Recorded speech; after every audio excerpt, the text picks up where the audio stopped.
За сайн байцгаана уу? За Чехэд өглөө олж байна. Монголд орой олж байна. Тийм ээ. За өглөөний мэдрэмж дараав мэд. За та хэд маань ажил төрөл амжилттай байгаа ах гэж найдаж байна. За тэгээ шинэ он гарахад хэдхэн хоног үлдэж байна? 8 хоног үлдэж байгаа шүү дээ, тийм ээ? Эсвэл 7 хоног үлдэж байна.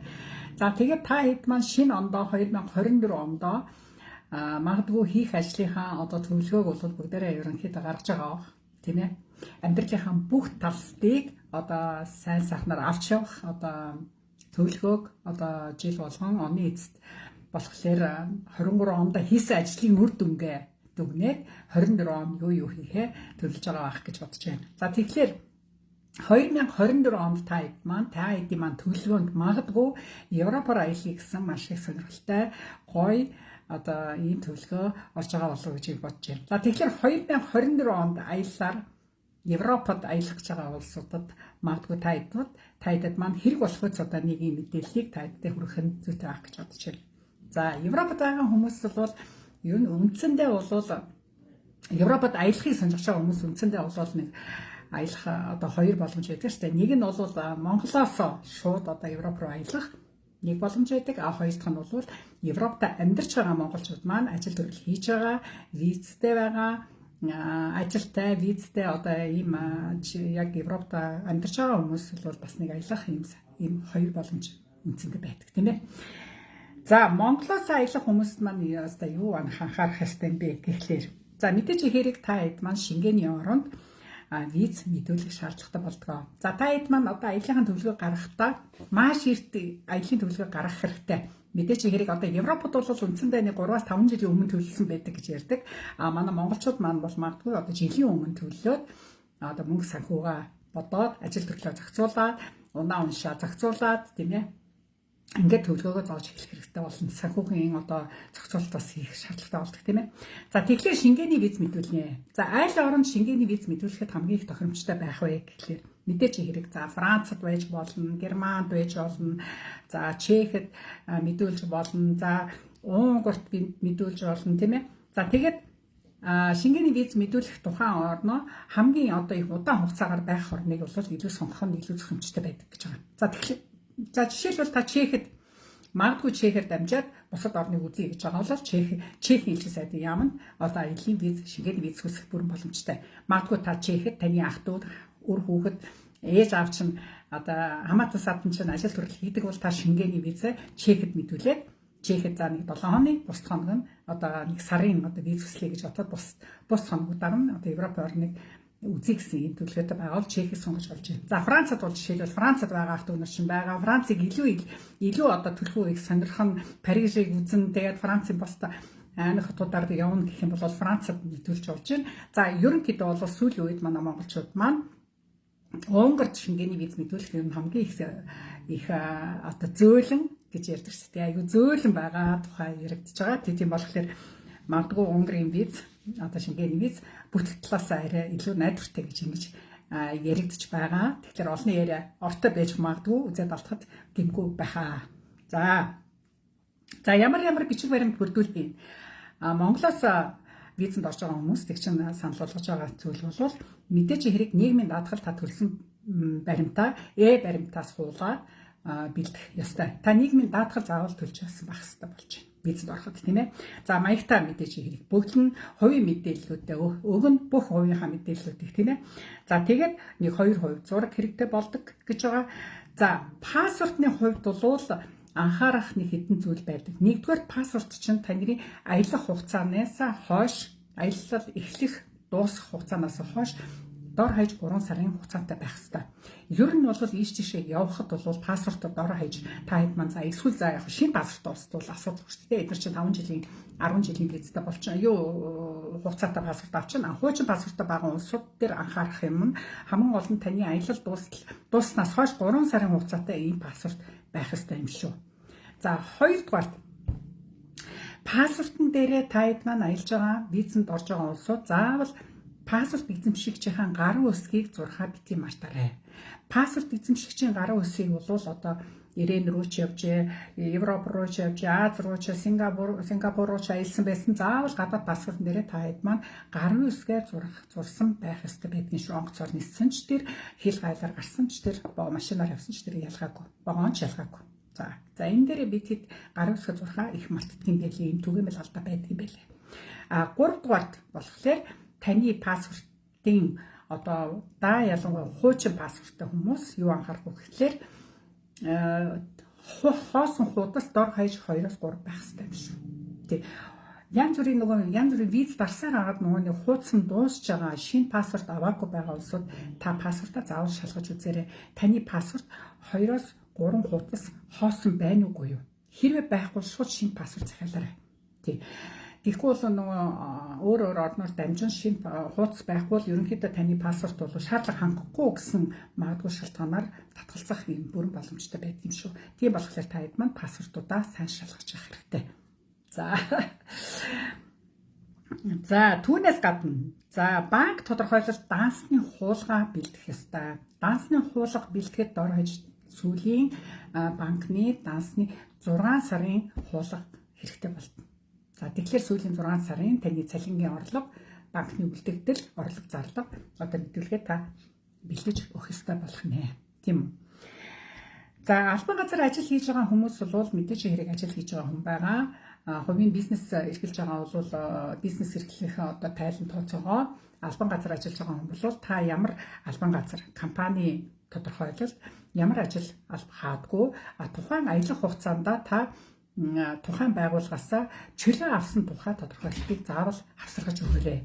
Тэгэхээр энэ чөлөө авсан тодорхойлолт үнэхээр та буцаж ирнэ гэсэн найдлага ерөөсөө энд албан газрын тодорхойлолтын дээр маш их илүү төлхөө байдаг юм шүү. Тийм болохоор та хэд маань албан газраа дахин хэлэхэд ямар албан тушаал эрхэлдэггүй, ямар ажил хийдэггүй, цалин хэдийг авдаггүй, тийм ээ? Тэгээд чөлөө авсан тухай тодорхойлолтоо авсаргаж өгөөрэй. За энэ одоо их чухал асуудал байдаг. За бизнес эрхэлж байгаа улсууд бол ямар зорилгоор аялах гэж байгаа. Тэгээд мэдээж хэрэг өөрийнхөө компани тухай танилцуулга, та тухайн компанид захирал нойнуудыг тэр албан тушаалаа зоогоод нийт орлогын одоо бас мэдүүлгээ, бизнес одоо эрхэлж байгаа мэдүүлгээ бас өгөх шаардлагатай болно. За тэгээд мэдээж хэрэг ажил хийдэгч вэ, бизнес хийдэгч вэ, та нийгмийн даатгалт төлсөн баримт заавал баримтаас авсаргаж өгнө. Тийм ээ? Баримтаас заавал авсгаж өгнө. За үүн дээр нэмж хэлэхэд маршрутаа аюу сайн бичиж өгөх ёстой. За би Праг ороод дараа нь Парис орно, Парисаас одоо Варшава орно ч гэх юм уу те. Энэ дээрээ та заавал маршрут болгондоо ямар хотоор нэгдүгээрт явах уу, хоёрдугаарт ямар хотелуудад байрлах уу, эсвэл ахындаа байна, эсвэл дүүгэндээ, ээжиндээ байна ч гэх юм уу. Эсвэл дээр нь ямар тээврийн хэрэгслэл ашиглах уу? Хувийн унаагаар ч юм уу, онгоцоор ч юм уу одоо тэр маршрутаа аюул сайн дэлгэрэнгүй бичиж өгөөрэй. За жишээлбэл Париж болтол би Фликсбус орон нутгийн одоо орон нутаг хоорондын одоо ийм автобусаар яваад Парижаас Франц ороход, Парижаас жишээлбэл Варшава ороход би вагоноор явна ч гэдэг юм уу те. Тэгээд буцаад Итали, Венец дээр явахаар бол одоо усан онгоцоор явна ч гэх юм уу те. Тэр тайлбараа одоо та хэд маань ерөнхийдөө өргөдөл өгөхөөс өмнө энэ маршрутаа та хэд маань сайн гаргацсан, цаасан дээр гаргацсан. Тэгээд тэр болгоныгоо амар гоё гаргацсан тайлбартай гаргах хэрэгтэй. Энэ аяллаа маршрут виз зөвшөөрөхгүй нөхцөлд аягүй нөлөөтэй байдаг. Маш их нөлөөтэй байдаг. Даамаагүй хуваар аялж байгаа хүмүүст маш их нөлөө болдог. Тэрнээс биш очих газар нь тодорхой биш, тийм ээ. Аялах зорилго нь тодорхой биш. Эсвэл одоо мөнгө нь одоо тийм хүрэлцээгүй дансны хуулга шаардлага хангахгүй гэж үзэх юм бол танд татгалзах хэрэг шууд ирнэ л гэсэн үг шүү дээ. Тийм ээ. За тэгээд эдгээр хамгийн гол нь буцаж ирэх магадлалыг л маш их сайн шалгадаг шүү дээ. Ер нь Америкийн виз ч бай, Солонгосын виз ч бай, аялын визүүд ч бай, дандаа л буцаж ирэх, их орондоо буцаж ирэх магадлалыг л илүү их сайн одоо үздэг гэсэн үг шүү. За ямар сэдвээр ярьж байна сая орж ирлээ гэж байна. Аялал жуулчлалд юу анхаарах вэ гэдэг тухай ярьж байна. Ишин Европын орноор аялах тухай зөвлөгөө өгч байна. Өөрийнхөө мэдсэн, сурсан, сонссон зүйлээ хуваалцж байна. За даатгалын аялал, даатгалд таад маань юу анхаарах вэ гэхлээр даатгал чинь доор хаяж Европод бол 30 мянган евроны одоо хэмжээний тэмцэх одоо ийм үйлчилгээтэй ийм даатгалыг хийх ёстой. За тэгэхээр таад маань тэр аяллаа даатгалыг бол одоо Чех ямар компанид ямар одоо элчин сайдын яамд өргөдлөө өгч байгаа юм тийм ээ, консул газар өргөдлөө өгч байгаа. Тэрнээс шалтгаалаад Монголоос оч байж болно, тухайн орны аяллаа даатгалч байж болно, даатгалаа хийх ёстой. Тэгвэл мөнгөнд өгний хэмжээ 30 мянган евроны дөцхөө хэмжээний мөнгөтэй байх ёстой юм шүү тэр даатгалч нь. Тэрийг нь таад маань анхаараарай. Ямар нэг асуудал болоход бага хэмжээний даатгалтай мөртлөө тэрнээс болоод аюу хямдхан даатгал хийх гэж зүтгээд идэг. Яг үнэндээ яг янз бүрийн аяллаа явцаас янз бүрийн асуудал гарахад таны мөнгөний хэмжээ бага байна гэж үзэх юм бол виз дарагдахгүй байх том шалтгаан болдог юм шүү. За дараагийн асуудал. За Монголоос ингээд явж байгаа хүмүүс маань бол одоо иймэрхүү материалуудыг бүрдүүлэх юм байна. Тэгэхээр ерөнхийдөө бол Европод бол нэг 12 хоногт ч юм уу нэг 10 хоногт ямар ч байсан нэг 10 орон үзэх бүрэн боломжтой байдаг. Тий. Би тэгчихсэн найз нөхдөр ингээд аялж исэн гэр бүлээрээ ч гэсэн аялж лээсэн. Тэгэхээр ерөнхийдөө нэг 5500 км явхад нэг 14 хоногт бол илбэг явчихнаа. Тэгэхээр Европч бол дотроо их сайхан штэ. Зам их сайхантай, асуудалгүй, автобусч вэ, онгоцч вэ, вагонч вэ, ямар ч саадгүй таны паспортын дээр виз чинь одоо байж байгаа цаг шингээний виз дарагдсан байхад ямар ч саадгүй та атай тухтаа сайхан аялах боломжтой. За дараагийн асуудал. За хоёр дахь юуны зочид буудлыг ярихын заавал хэрэгтэй юм байна. Тэгэхээр би бол голцоо Booking сайтыг ашигладаг. Манай гэр бүлээр Бүжбитэр явхлаар дандаа Booking-ийг ашигладаг. Booking.com ч болохоор сайн буудал нэгдүгээр ийм сүлжээ буудлууд олон улсын хэмжээний ийм сүлжээ буудлууд 5 одтой 4 одтой ээж байж болон тийм буудлууд байх их боломжийн санагддаг. За нэг 3-аас доош бол бас нэг тийм таатай биш санагддаг. Ер нь бол та зочид буудлаа сонгохдоо гол нь хувь хүмүүсийн иргэдийн тухайн буудлаар зочид явцсан хүмүүсийн резенс гэж байдаг шүү дээ тий. Санал гомдлыг та хэд маань сайн уншиж байгаарай. Тий. Магадгүй англи хэл дээр ч магадгүй чех хэл дээр ч бичсэн байж магадгүй орос хэл дээр ч юм уу бичсэн байх юм бол та транслат Google Translate ашиглаад тухайн хүн энэ зочид буудлын тухай ямар сэтгэлдтэй үлдэж үү гэдгийг та сайн уншиж тэгжээж та хэд маань буудлуудаа сонгож ирсэн зүг байдаг шүү. Тий. За үнэхээр сайхан хоолтой байлаа, үнэхээр сайхан үйлчлэгээтэй байлаа, тав тухтай байлаа ч гэдэг юм уу те. Эсвэл бүр үнэхээр хоолтой гэсэн мөртлөө хоол өгсөнгөө өглөөний цайгүй байсан шүү ч гэдэг юм. Эсвэл бохир байсан, заваан байсан, жом өвтгий явж ирсэн гэдэргээл зарим бодлууд төр байдаг шүү дээ. Тийм мэтийн эрсэнсүүдийг сайн үзэж харж тэгжээж бодлоо сонгож авах хэрэгтэй. За тэгээ ерөнхийдөө өглөөний хоолтой цайтай бодлыг сонгох их зүгээр байдаг. Өглөө босоо цаавалаа идчихээ тэгээ гадуур сайхан яв. Тэгэхгүй бол юуны зочид буудлын өглөөний цай бол ерөнхийдөө буудлынхаа үнэндээ шингэсэн байх юм бол тав тухтай сайхан хоол идээд хангалттай ерөөсөө та нар өөрсдөө ингээд хоолоо сонгож идээд цайгаа уучдаг. За тэгээд гадагшаа гараад хэрвээ хооллох зайлах болох юм бол заавал илүү үнэтэй, илүү өртөгтэй одоо санхүүгийн хувьд жоохон алдагдaltaй хоол цай идэх юм болдог штеп. Тийм болохоор зочид буудлын цай хоолыг сонгосон их зүгээр гэдэг юм шүү. Хол аялалд явхад ерөнхийдөө тийм байдаг. Одоо сая Хятадд тийм л байна тий. Малайзад явхад ч тийм л байсан. Орос, Чех ерөөсөө ялгаагүй. Зочид буудлын хоолууд бол цаана заавал ийм хямд тусдаг ийм учир чанцантай юм шүү. Тий. Тэрнээс яг хэвдээ дэлгүүрээс аваад тайл маань юм цуглуулад идэж ууж болох юм. Ерөнхийдөө бол гадуур цай хоолны газар кафетери одоо тийм өглөөний цайны хоол бол заавал одоо арай л үнэтэй тусаад байдаг. Тэгээд нэг сайн цадахгүй тийм хэмжээнд байдаг шүү дээ тий. Зочид буудал бол нэг кофетайгаа, цайтайгаа, жуус ундаатайгаа, дээр нь өндөгнүүдтэй, дээр нь салаатнуудтайгаа гой жимснүүдтэй төрөл бүрийн юм тавиад өгч гсэн байдаг шүү дээ. Тараг сүүгээ. Тэг өглөө идэх хүний өглөө шаардлагатай юм болгоныг л тавиад өгсөн байдаг. Тэгэл та бардгал юм бол та идэх одоо тийм боломжийг хангалттай хэмжээтэй тавиад өгсөн байдаг шүү дээ. Тий. Тэгээд тавган дээрээ тавьсан юм барахгүй бол цүнхлээл аваа явчих. Тий. Тэр их зүгээр их айтаахан боломж юм шүү. За ямар ч хотод очиход метро гор зорчих их айтайхан байдаг. Бүтэн өдөр та тэр тухайн хотод байх юм бол хувийн унаагүй очисон болвол онгоцоор очисон болвол тий онгоцоор гондор очисон болвол метроор зорчиж хотоо үзэхтэй зүгээр байдаг.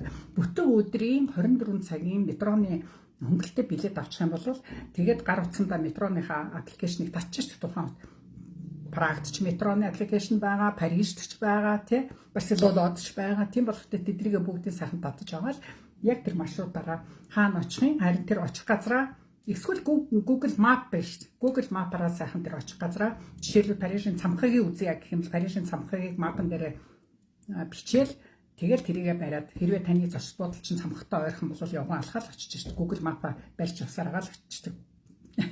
Тэрийг битээ бүжиж тэр бол аюу сурангаа ашигла сурсаж төсөөлдөөр. Тэр их айтах юм билээ. Тэгэхгүй бол мэдгүй хүн магадгүй такси барих болдог. Эсвэл автобусанд сууж бодлох ажиллагадаг. Тийм болохоор Google Map-ууд буюу эсвэл янз бүрийн аппликейшнууд хотод ашиглагдах тээврийн одоо тэр аппликейшнууд татчихад таад маань маш их хэрэг болдгоо шүү. Тий.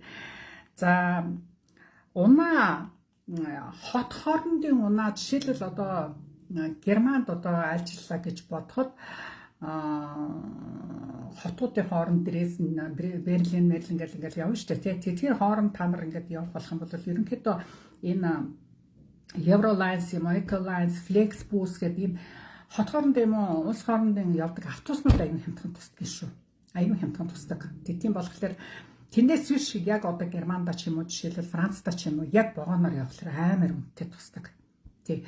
Хувийн унаагүй улсууд бол тийм олон улсын хэмжээний одоо ийм автобуснууд замдаа зогсдог тийм маршрутыг судлаад олон улсын хэмжээний ийм автобус хот хоорондын автобуснуудыг унаагаар ажиллуулах зүгээр байдаг. За такси бол бүр явж өгнө шүү дээ. Таксигаар бол үйлчлэхийг бол ерөөсөө санал болгохгүй байна. Яг хоо прокат машинууд бол байдаг. Европын холбооны үнэлэхтэй ч юм уу эсвэл олон улсын хэмжээний Монгол үнэлэхтэй бол яг хоо прокатаар машин түрээслэж болно. Гэхдээ л одоо тийм янз бүрийн асуудал гарвал эрсдэлтэй шүү дээ бас тийм болохоор яг хоо такси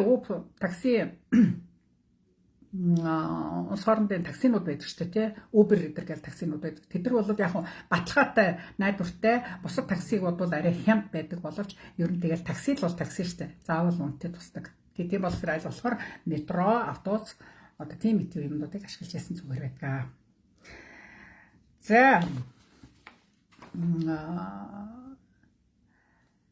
За Монголоос бол ерөнхийдөө Европ руу аялах компаниуд санал болгож байгаа компаниуд зөндөө байдаг юм байна. За тэгэхээр эднийг хараад байхад ерөнхийдөө мэдээж хэрэг хөтчийн өмнө орж байна. Тэгээд байр хоол бүх юма зохицуулагдаж байна. Тийм ээ эдгээр чинь үзэх үзүүрээ сонгоцсон байдаг байна. Тэгэхээр та бол юунд санаа зовхгүйгээр тэр хөтөж одоо энэ олон улсын аяллаа одоо ийм компаниуд одоо Монгол одоо нэг үе бол аяллаа компани маш ихтэй болж маш их хүн аялдаг болсон юм байна. Тэр нь их таатай санагдлаа. Надад тийм болохоор та нэг бодлын та өөр хаашаач явж мэдэхгүй гадаад хэлгүй өдр бол ганцаараа ч юм уу одоо хажууд хүн чинь бас хэл мэдэхгүй тийм болоо юм аяллаа компаниудаар явбал бас их зүгээр байдаг л та мэдээж хэрэгтэй. Тэд нар чи яг тодорхой яг олныг хамруулсан сонирхолтой газруудаар чинь газ явуулаад өөрсдөө бодлуудаа тохирчсан байдаг. Тэгэл тэрнийхээ төлөө танаас үйлчлэгнийхээ зардлыг л авах шүү дээ. Тийм ээ. Тэгээд байнгын хөтчтэй явна, байнгын орчуулагчтай явна. Тэр бас их айтайхан санагддаг. Тийм. За тэгэл мэдээж хэрэг за евро бол мэдээж Европын орноор аялах юм чинь евро л авч явна. Доллар бол танд ерөөсөө хэрэггүй. Тийм. Банкомат карт, ATM-ийн карттай л байхад та заавал одоо нэлен яг нэг хэдэн задгаа Европтой явж иж болно. Машинаар явбал мэдээж хэрэг зам даваа 0 орох ч юм уу, цаг кофе уух газрууд бол жижигхэн задгаа цент евроноттой явж хэрэгтэй. Ерөнхийдөө том худалдаа авалт гэдэг бол картаар хийж болдог шүү дээ. Тэг заавал их хэмжээний мөнгө биендээ авч явах шаардлагагүй. Тэг. Урилгаар явахын тухай жоохон ярив. Урилгаар бол одоо таны хамаатан садан ч юм уу, хөвчин ч юм уу энэ нэг нь одоо таны талд чинь урилгаар ирж байгаа бол урилга бол за Чехийн хувьд бол 30-аас 90 хоногийн урилгын зөвшөөрөл авдаг боловч яг ихэнх нөхцөлд бол ерөнхийдөө нэгээс за дээдлэн 2 сарын урилга нийт зөвшөөрөл өгч байна. Тэг. Яг нэг 90 хоногийн зөвшөөрлийг бол барагтаа бол үнэхээр яг ээж аав нь бол өгж явах шиг байна. Тэрнээс биш их залуу хүмүүст бол бас яг чехийн хувьд гэж хэлэхэд бол нэг тэр болгон бас зөвшөөрдөггүй. Маш сайн материалуудаа бүрдүүлж ярилцлагандаа маш зөв ярилцлага их сайн бэлдэж ингэж орохгүй бол бас эрсдэлтэй байдаг юм байна. Тийм. За урилга өгч байгаа хүн бол юу анхаарах уу гэхлээр эдгээр бол мэдээж хэрэг урилга өгч байгаа хүмүүс бол өөрсдөө визтэй, дотроо ажилтай, даатгалтай, амрагдсан байртай ийм хүмүүс байгаа шүү дээ. Ийм л хүмүүс урилга гаргах боломжтой. Тийм. Зах хэмжээний ажлаа хийдэг. За чихээс бол тийм ээ. Эмнэлэг эмчилгээний асуудалгүй даатгалтай эмч нь өөрсдөө тийм ээ. За тэгээд тэр хүн чинь өөрийнхөө банкны одоо батлан даалт хийдэг. Тийм батлан даалтандаа бол зах хэмжээний мөнгөтэй байх ёстой. Тэр цалингаа оруулдаг байх ёстой. Тийм л хүн урилга гаргаж болно шүү дээ, тийм ээ. Тэгэхээр гол нь энэ дээр юу анхаарах уу гэхлээр батлан даалт хийх хүн урилганы зөвшөөрөл гарan гартал тэр мөнгө чинь одоо банкнд байгаа мөнгө чинь байж ах ёстой. Одоо гэрээлийн бизнес ч гэсэн нэгдэж шүү дээ. Банкнд мөнгө байхгүй болчих юм бол таны урьж байгаа хүн чинь ерөөсөө орж ирэх ямарч боломжгүй болчихдог. Ер нь сүүлийн үед яг настай хүмүүсийн виз бол гайгүй гараад байгаа. Яг чех бол одоо яг залуу хүнийг даангүй үр хүүхдэн ч юм уу эсвэл одоо ээж аавч биш л бол тэгээд нэг 50-50% гараатал байгаа мó л гэж харагдаад байгаа. Тэр болгон бас зөвшөөрөхгүй байгаа. Чехийн хувьд бол. За дотроо чехэд ажиллаж байгаа монголчуудын хувьд бол аялах бас нэг сайхан боломж бүрддэг. Үнэхээр яг чехэд очиод ажил хийж байгаа залуучууд маань бол чөлөө цагаа маш гоё зөв зохицуулаад ингээд амралтаа дандангуу одоо энэ Вануцын баяраар шинэ жилийн баяраар бол удаан хугацааны амралт олддог штэ үйлдвэрүүд тэр аяар үйлдвэрүүд нь амрах жишээтэй эсвэл зарим үйлдвэрүүд яг ээлжээр нь хүмүүс амраад ч юм уу одоо тийм асуудал зөндөө гардаг. Тэгэхээр энэ эдгээр амралтуудыг таад маань айгүй анханаас урьдчилаад их сайн бэлдээд зарим нь бол хөдөө гадаа уул устай газар амарч байна, цанаар гулгаж байна, зарим нь бол Европыг үзэж байна, аялж байна тий. За эдгээр улсад бол хувийн унаагаар явж болж байна. Онгоц их хямдхан байна. Улс орнуудын хоорондын онгоцнууд их хямдхан зардал гайгүй бас байдаг шүү дээ. 100 хэд евро л байдаг тийм ээ ирж очих юм. За тэгээд яг Flixbus гэдэг сайхан улс орнуудын автобуснууд байна. Тэд нар бас маш хямд байдаг. Тэг. Яг хүүхэд мөгддөг зочиж байгаа улсууд бол хувийн унаа нь ларид ирээд л та тийм ээ. Тэрийгээ бас тайдманд бас анхаарах хэрэгтэй баг. За энэ дээр нэг анхаарах юм шууд очингуудаа Монголд Чехэд очингуудаа манайхан юу анхаарах хэрэгтэй гэхээр ногоон визтэй байгаа үедээ бол ерөөсөө шингээний орн руу гарч болохгүй юм. Тэг. Яан карт аваад визний англи өөрчлөгдөөд одоо визний чинь улаан өнгөөр ягаан өнгөөр өөрчлөгдсөн нөхцөлд та 30 хоног дотор тухайн шингээний оронд зорчих, ирж очих одоо юм боломжтой болдгоо. Зөвхөн аялах гэсэн үг. За тийм болохоор таад маань дөнгөж очингуудаа ажил нь эхлэх болоогүй байдаг. Баяр янз янзын гоё баяр үзмээр байдаг. Гиш тишээ явмаар байдаг. Визний англи өөрчлөлтөг бол та хэрэгж болохгүй шүү гэдгээ дотор анхаарч байгаарай. Тийм ээ. За аялал бол ер нь илүү олон юм үзээр те ямар ч утгагүй тийм юм үзээд ингээд явах нэг явж л явэл болоо гэсэн шиг тийм байж болохгүй шүү дээ. Тэгэхээр анхнаасаа маш сайн төлөвлөсөн, санхугаа сайн төлөвлөсөн, очих газараа сайн төлөвлөсөн, юу үзхийгээ, юу харахыгаа, хэдэн төгрөг зарцуулахаа сайн зохицуулсан байх хэрэгтэй. Тэгэхээр ер нь ингээд аялж хахад өдөр аягүй амархан өнгөрчдөг шүү дээ. За нэг 7 хоногийн амралтаа ингээд аялж ханд нэмэгдэл 7 хоног дуусчдаг. Тэгээд яг аялалт дуусхлаар яг үзэх газараа үзэж чадаагүй байх юм бол жоохон харамсалтай. Тий. Тэгсэн мэтлээ маш их мөнгө үрцэн байдаг. Тийм байхгүй тулд аюул сайн төлөвлөгөө гэдэг чинь маш их чухал байт юм шүү таад маань тийм ээ. За зарим хүн бол жишээлбэл зөвхөн ийм ой модоор аялах те байгалийн сайхныг биширч одоо ингэж явах дуртай байхад зарим хүн бол хот суурин газар үзэж түүх зарим хүн бол байшин барилга сонирхож зарим хүн бол одоо жишээлбэл түүх дурсгалтай газруудаар явах дуртай эдгээр хүн хүний сонирхол одоо маш янз байдаг шүү дээ тийм болохоор энийгээ таад маань хоббитэй зарагдаж төлөвлөгөө гаргах нь хэцүүтэй байдаг санагдсан та тий.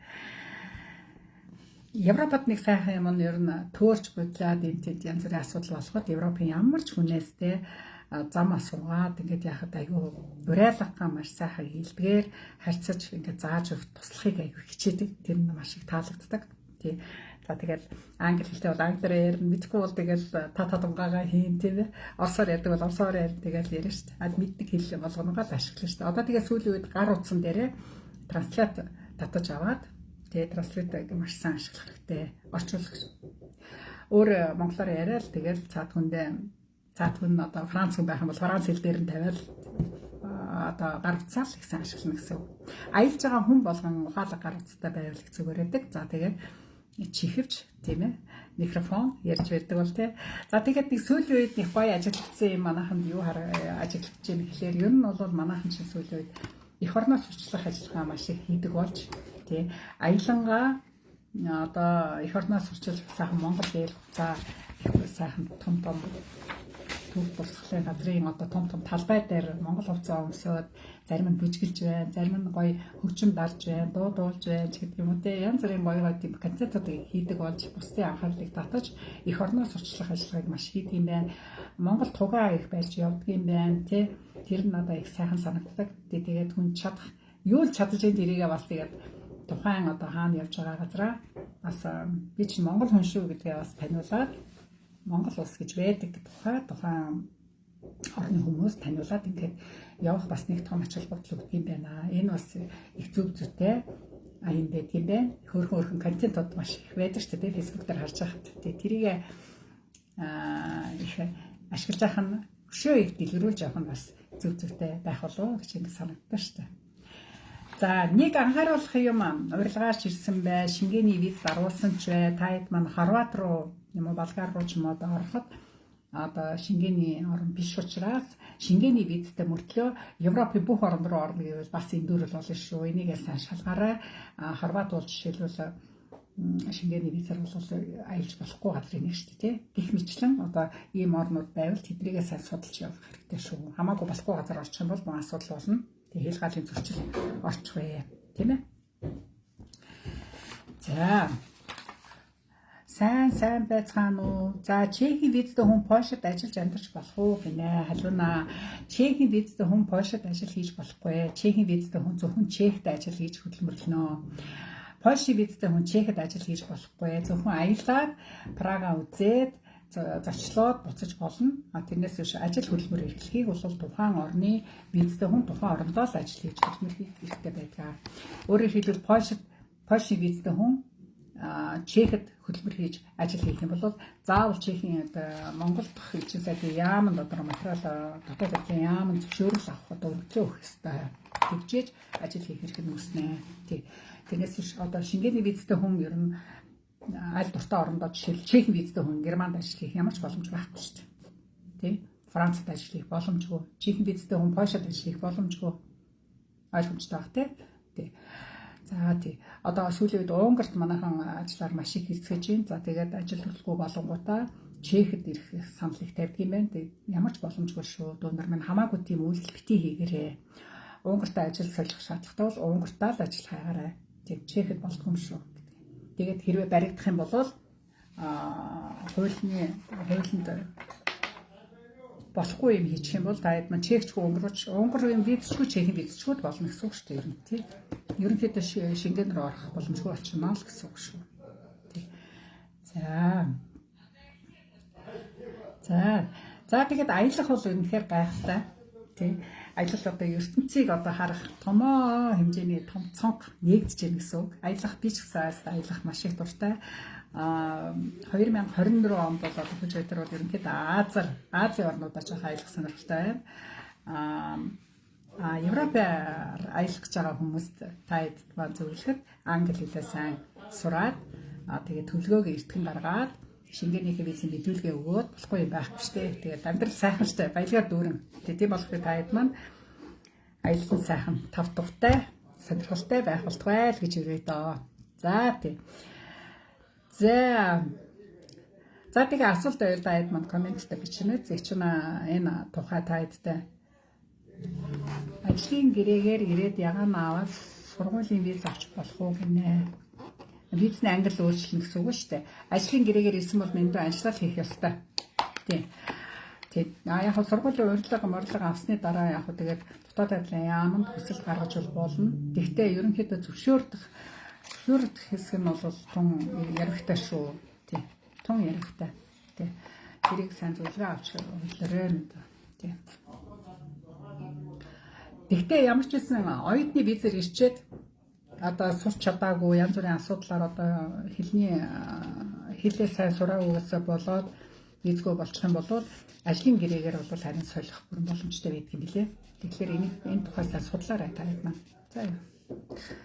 Тэгэхээр ажлаас оюутан болох бас л их материал бүрдүүлнэ. Тэгээд тэр болгоноогоо тэгээ бүрдүүлээд дотоод тавьсан яамд хүсэлтээ гаргаж болно хаа гэж бодож байна. За асуу. Нэг юм асууя гинэ.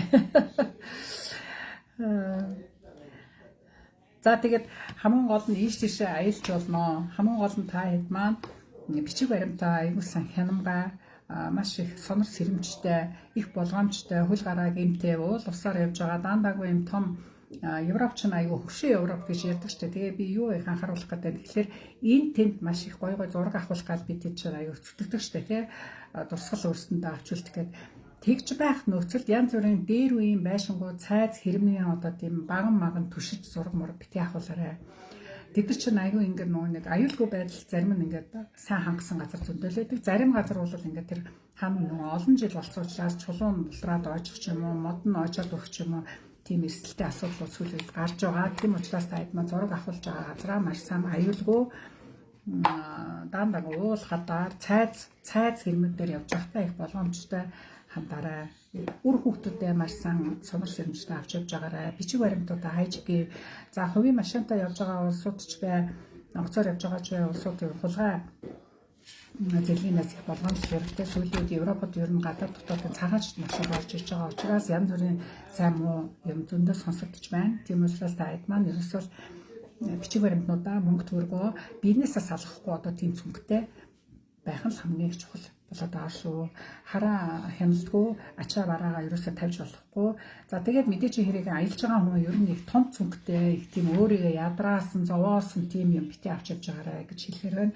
Ер нь аялал гэдэг чинь аюу тийм кайфтай явж явах хэрэгтэй юм. Тийм учраас хитрхи одоо юм зузаан бат зам давн шин гэж нэг зузаан ном авч явах. Эсвэл нэг хоолн солих палаж эсвэл хоолн джинс үнд авч явах шаардлага байна уу гэдгээ сайн бодох хэрэгтэй. Харин ойл зур уух эм там ч юм уу те үнэхээр өөрөөгөө хэрэгэлдэг рекламын бүтээгдэхүүнүүдийг ч юм уу цүнхэндээ хийгээд аль болох хөнгөн шингийн аль болохоор их олон эвгэгддэг тийм их хөнгөө юм аранцаа сонгохдоо хүртэл их зөв аранцыг сонгож явах нь хэцүүтэй. Атлант сүүлийн үед спортын дэлгүүрүүд дээр даандаагүй их атайхан одоо хүний нурууг амраах одоо их нуруунд их ачаал өгөхгүй юм үүргэвч харамцнууд их байдаг тий. Эсвэл аяллаа дэлгүүр гаргадаг дээр зөндөө байж штэ тий. Тэндээс одоо ийм аяг байхад л одоо ингээ хөвчдөг аймнууд эдэр харагддаг. Тийм юмнууд байвал бас их зүгээр төмөр тийм ээ. Тэгсэн мэтлээ хөнгөн тийм юмнуудыг сонгож авах хэрэгтэй. За тэгээ биеийн даврын өмнө цамцууд их зүгээр байдаг те пүүлснүүд их зүгээр байдаг. Тэгээ та хэд маань надаас илүү хэлүүлдэг мэднэ үстэй.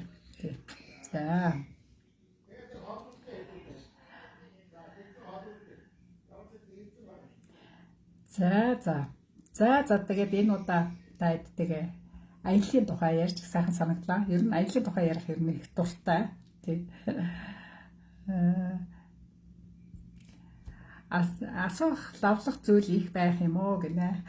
Чатар чинь чадлаараа л хүмүүст мэдчих чадах юм байвал хариулдаг. Зав байвал хариулж лээдэг. Тий. За ийм сонирхолтой байна. За тэгээд ингэж их асуудаг юм байлээ. Одоо манай ээж маань виз ингээд сая гарсангүй тий. Урилгаарыг авчихсан чи гарсангүй. Дүүгийн маань виз гарсангүй.